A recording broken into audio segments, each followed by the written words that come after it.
Hello, my dear student. Welcome back to Curious Kids. And I hope you like my first video that was part 1 of the Mesopotamian Civilization. This is part B of Mesopotamian Civilization where I'm going to continue from where I left off in part 1.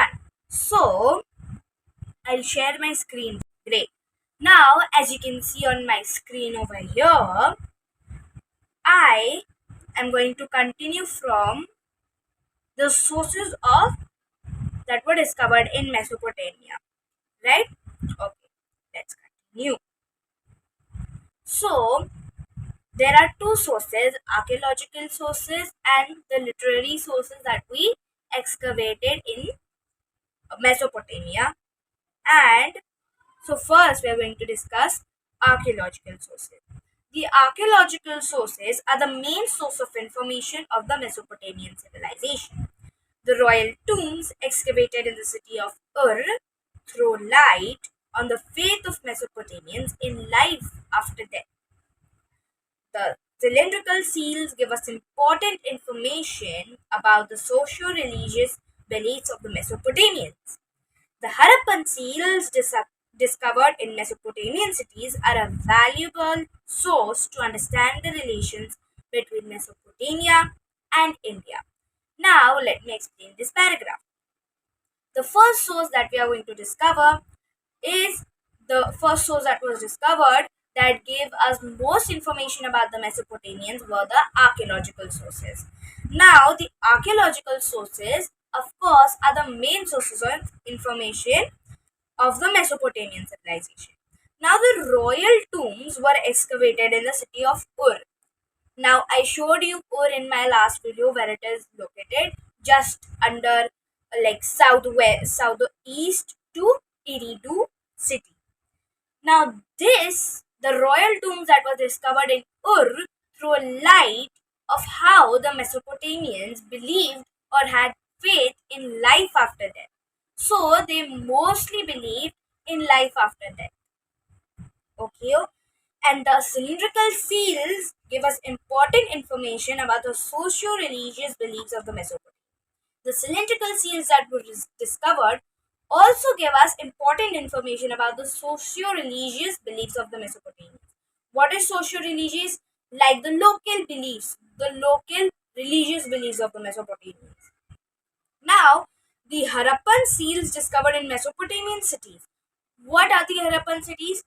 Harappan seals. Now, I'm going to be telling you about the Harappan civilization in my next chapter, which is Indus Valley civilization. Okay, so we are going to know about Harappan civilization in my next chapter with you. Now, the Harappan seals belong to Indus Valley civilization or the Harappan civilization, and these seals were discovered in Mesopotamian cities. And these Harappan seals are a valuable source to understand the relations between Mesopotamia and India. Now, if Indus Valley civilization seals are discovered in Mesopotamia, this means that most of the trades from India to Mesopotamia and Mesopotamia to India must be happening because the seals are discovered. So that's why this gives us information that trade between Mesopotamia and India was going on. Or in simple words, we are able to understand the relations between Mesopotamia and India. I hope you've understood this passage. Let's move on to the next passage. That is about literary source. Okay. Now, the Epic of Gilgamesh is the best known literary source of the Mesopotamian culture. Now, this Epic of Gilgamesh was discovered in the excavations. The Epic of Gilgamesh is written onto tablets. Let's know more about this in Peep into the Past. Okay. Now, the Mesopotamians appreciated city life. Several communities, several communities and cultures existed side by side. Cities that were destroyed in war, reminisced by the Mesopotamians in poetry. References to the various aspects of such cities can be found in the Epic of Gilgamesh. The Epic of Gilgamesh is the story of a famous king. It was written on 12 stone tablets or tablets. It is a story of a hero called Gilgamesh who ruled the city of Uruk. The epic refers to the fact that the city wall of Uruk was built using fired bricks. Now let's understand this passage. Okay? Now the Mesopotamians appreciated city life. Like they appreciated city life, or let's say urban culture. Okay, several communities and cultures existed side by side. Now, like India, how many cultures live together right now? There are Muslims, Buddhists, Hindus, Christians, etc., etc. And thus, in Mesopotamia, also several communities and cultures existed side by side. And cities that were destroyed in war were reminisced. Reminisced means they were recreated or remembered again by the Mesopotamians in poetry. The poetry that they wrote, okay, and the Mesopotamians, the references to the various aspects of such cities like the cities that were destroyed in war and then reminisced by the Mesopotamians in poetry, are references to the various uh, are references, and these references of such cities are found in the Epic of Gilgamesh. Now, the Epic of Gilgamesh is a story of a hero called Gilgamesh. Now, over here, the Mesopotamians address Gilgamesh as a hero, and Gilgamesh ruled the city of Uruk. You know, I just showed you Uruk yesterday also on Mesopotamia's map.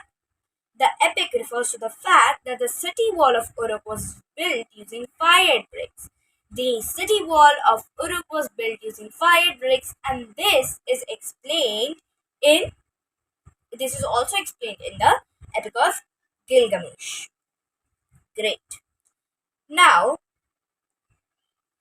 for characteristics of the Mesopotamian civilization, we have many subtopics for this, and thus I'm going to be only discussing a few in this video, and I'm going to be continuing the characteristics of the Mesopotamian civilization in my next video.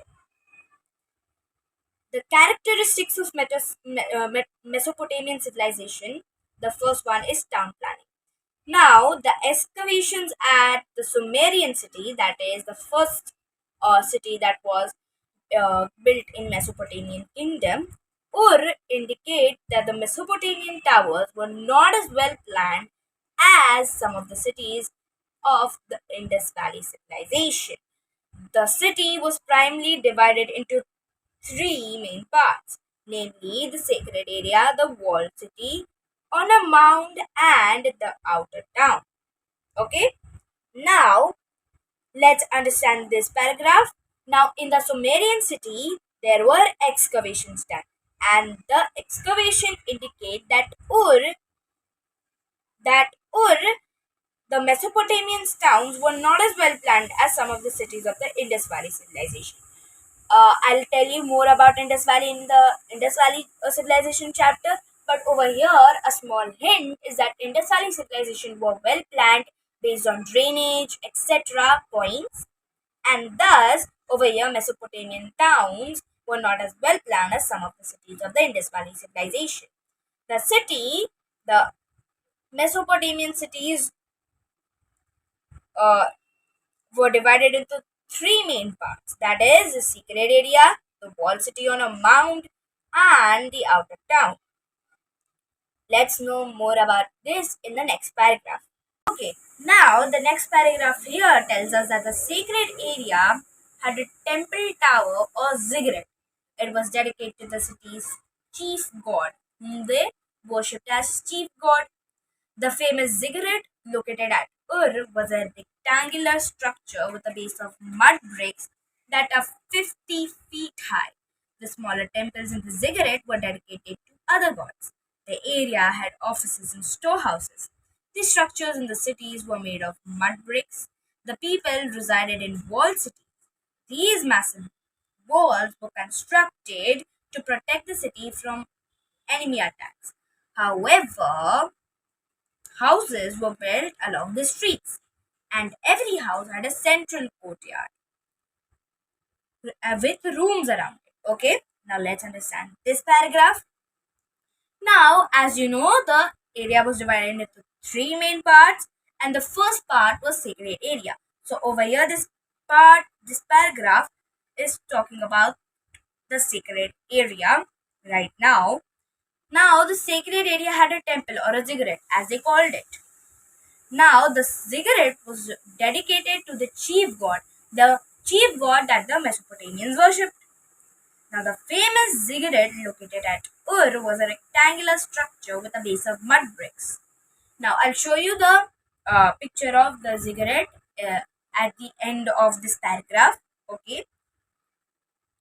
Now, the mud bricks of this ziggurat were 50 feet high. Now, the smaller temples in the ziggurat were dedicated to other gods, the other gods they worshipped, leaving the chief god. Okay. Now, the area had offices and storehouses. The structure in the cities were made of mud bricks. The people resided in a walled city, like a city, and was covered by long, tall walls. Now, these massive walls were constructed to protect the local people from foreign wars or floods, and houses were built along the streets, at the edge of the streets, okay? And every house had a central courtyard with rooms around it. This over here is a ziggurat. As you can see, it's rectangular in shape. This part over here,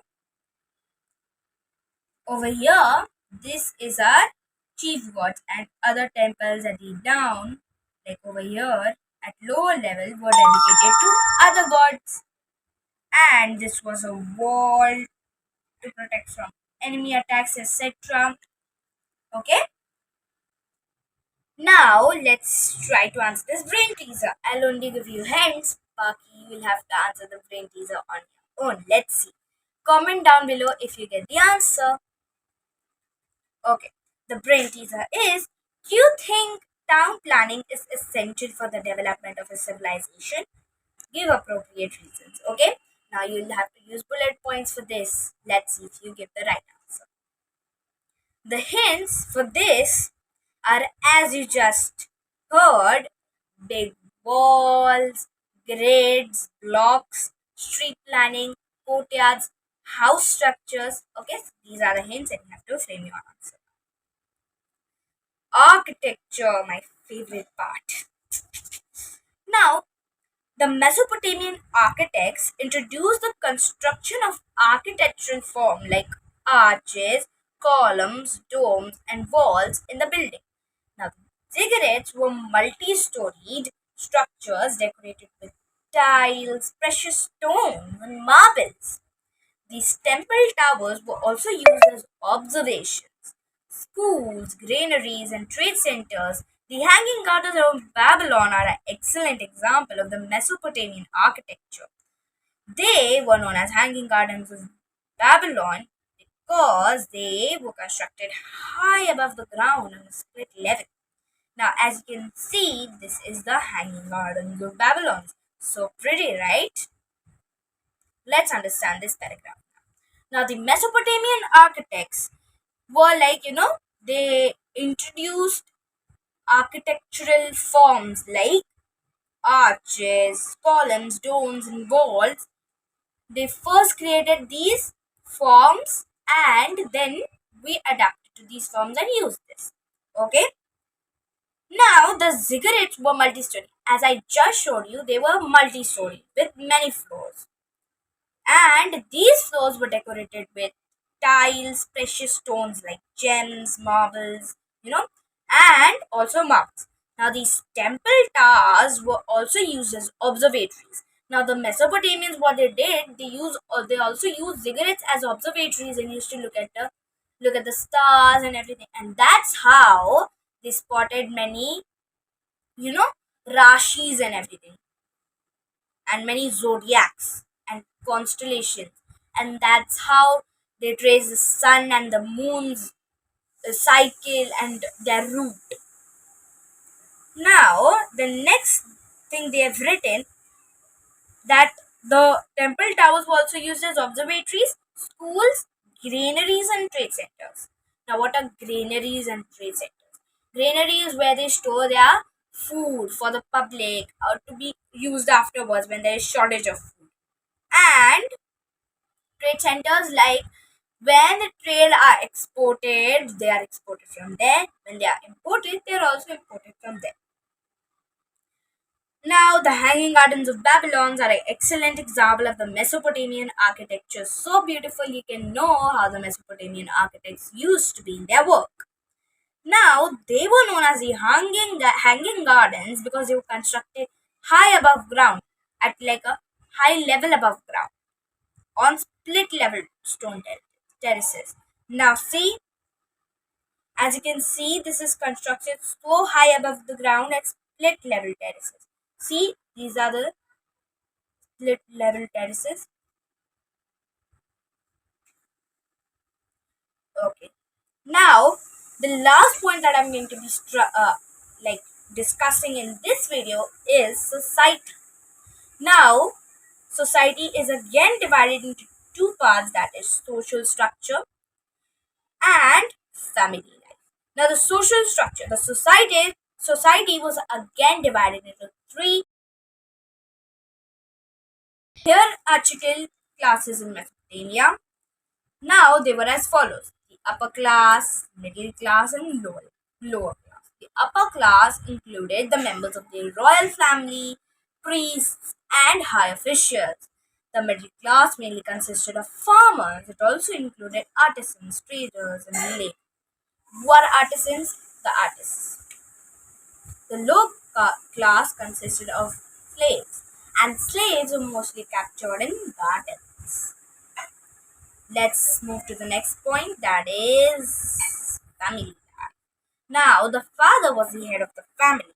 Men enjoyed political power and made laws, whereas women took care of the home and children. Very few women belonging to the upper class were educated and became priestesses in the temple or ziggurats. Men and women followed their own set of roles. Women were given their share of inheritance by the father after their marriage. However, the father's house, herds, and fields were inherited by the sons. Now, again, over here, not much of women were given right, but not that much as compared to men. But they were equally treated, like not much of inequality. Now, the father over here was the head of the family, and men had political power and made laws, whereas women took care of the house and their children. Very few women of the upper class were the upper class. There were very few women who were educated, and they became priestesses in the temple, or the royal family. They became princesses or queens. And men and women followed their own set of roles, obeyed, and women were given their share of inheritance by the father, but the big properties by the father after their marriage. But the big properties like the father's house, herds, and fields, they were given to the sons. Okay, now let's discuss. Did you know? Did you know Hammurabi established the Babylonian Empire? It was during his reign that Babylon became the greatest city of Mesopotamia. He is well known in history for his code of laws. The code consisted of 282 laws dealing with theft, murder, or cheating. The code was given in detail and was written down for all the people to see. It informed people about the various actions that were considered as a crime. Now, it was written on a big stone tablet, okay? And at the top of the tablet, there was a picture. As you can see over here,